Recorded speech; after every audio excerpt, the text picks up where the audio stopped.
xorriyadda hadalka iyo ra'yiga iyo aragtidu dastuurka qodobka 8 qoraayo waa madbuun page-ka 8 ku taala laakiin ta ugu muhiimsan waxay tahay oo very important ah waa qodobka 32 oo ku yaala page-ka 14aad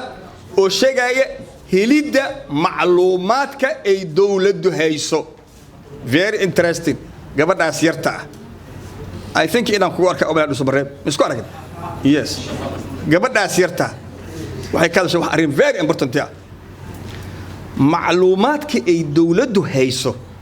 haddii ayna dadku helin ayagaa samaysanay rumor saadada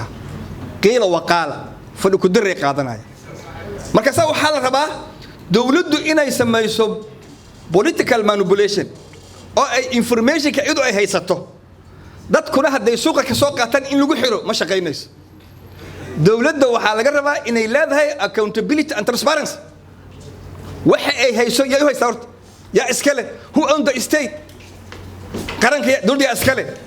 the state belong to the citizens adinka iskale marka why waxaad adinka leedihiin maxaa la kaga qarinaya haddii wariye ama journalista macluumaadka sax aan la siin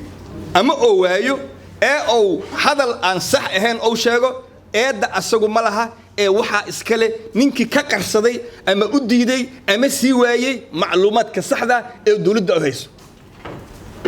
dawladdu waa inay dhibto iyadoo iska male the information belongs to the citizens to the people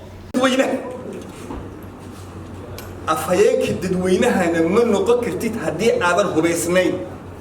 hubka aan sheegayo waa aqoonta dawladnimada oo ka bilaabata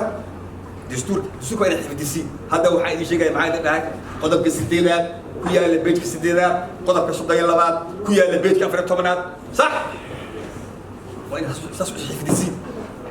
markay wadaadadu wax akhrinaya soomadan qaal Allah ta'ala suuratu nisaa ilaahay wuxuu ku dhahay la khayra fi kathirin min al-dam soomad dilishadaan wa ina dastuurka saas oo kale u xifdisiin barataan dawladnimada hadalka waxaan ku soo koobaya macallin aan ahay oo ogtihiin inaan ku dahaa laga yaabaa laakiin waqtiga aan u eegayo dadka kale oo eegaya yani aan u eegayo wax kale maaha waxaan isku tiriyaa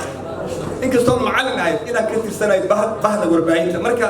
waxaan rabaa inaan soo gudubsado arji oo la ugu daro journalistiyada ururkoodana waan rabaa waana mahadsantihiin